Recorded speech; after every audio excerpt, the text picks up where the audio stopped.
Well,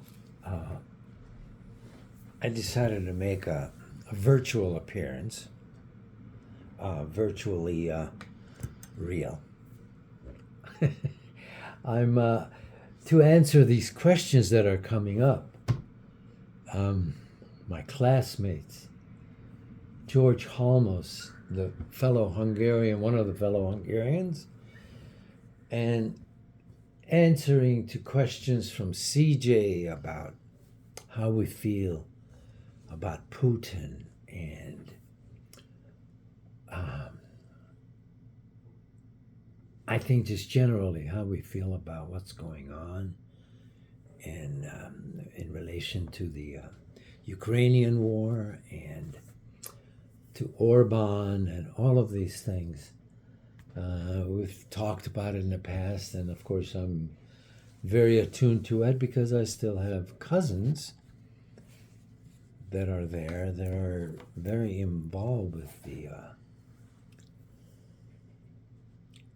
with what's going on in the Orban system and how that is related to what's going on here. Anyway, how I feel about Putin is I don't have very much good feelings for him. I see him clearly. Having lived under the Stalin communism, it's that kind of propaganda and that kind of control they put on all of us before 1956 revolution when I was 12. So before that time, I grew up under Stalin communism, the Hungarian brand, which is probably in some ways more brutal. I mean, they even kept us in brutality just in general, just by threatening the Stalin communism banishment out to Siberia. That was the big thing, Siberia. So people had to be constantly aware of who they said what to. And so how do I let that go so long ago. I see that guy, the tyrant, and I see him with lots of other tyrants, and Orban, unfortunately, Orban is a little bit sleeker. He's probably much smarter than Putin or Trump, who actually Trump kind of tried to get things from Orban because he considered him somewhat of a creative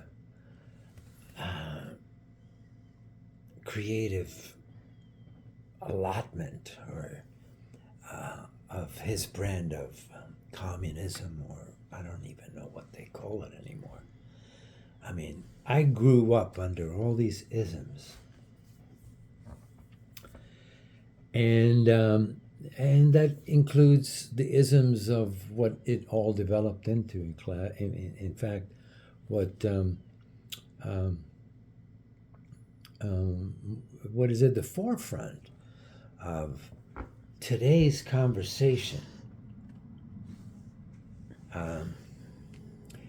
and how the enemies were set up, Republicans against Democrats and liberals, conservatives, and Christians, and there's too many other alternatives in my mind, but Christians and I don't know what, you take your pick.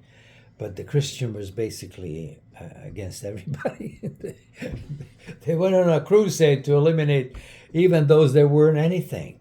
So anyway, all these isms, I guess that's Catholicism or I don't know, whatever other isms. I think any other Christian, where it's all very much at the center of what's going on today, including politics, of course, in the world of religion, of faith, And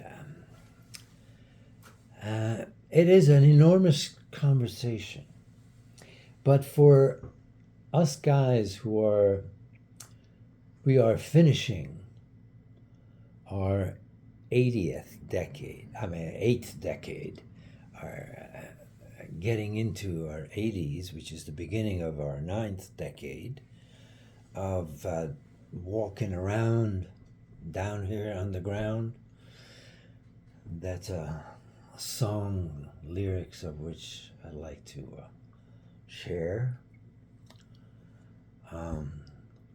in a written form, lyrics online, because it all has to do with this shift that is coming down, right down to the center of where everything can get divided, and has.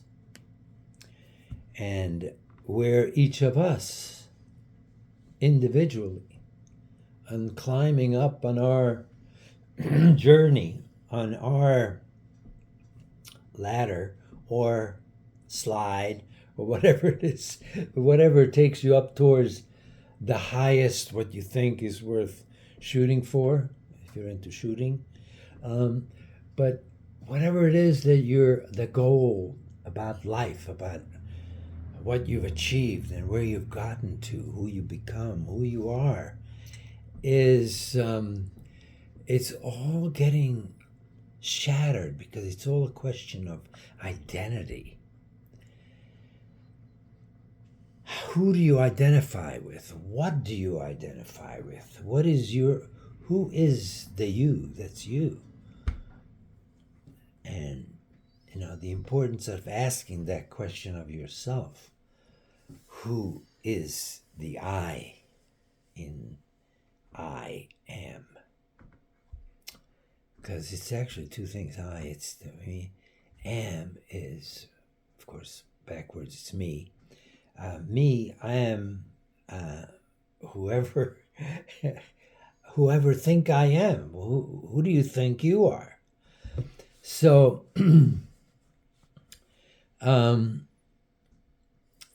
this brings me to what I started to say about the original split, or the deepest split in our knowing who we are.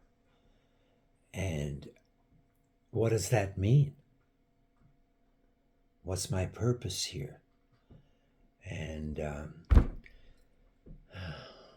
like my good friend Gus, I was lucky enough to be in his company. He was one of the wise men of my life. He says, love me while I'm here, because when I'm dead, it's too late. So this kind of also goes back to the original question of my friend George Halmos about, he mentions notes about, because we were watching Can White Men Jump? And he took it to Can Old Men Jump? He took it back to our age group level. He'd like to see old men jump because of self-image. And thank you, George, for saying that, because yeah, that's what it is. It's about aspiring to see yourself the best you can be at anywhere you can project it out there. And so coming on to that knowledge was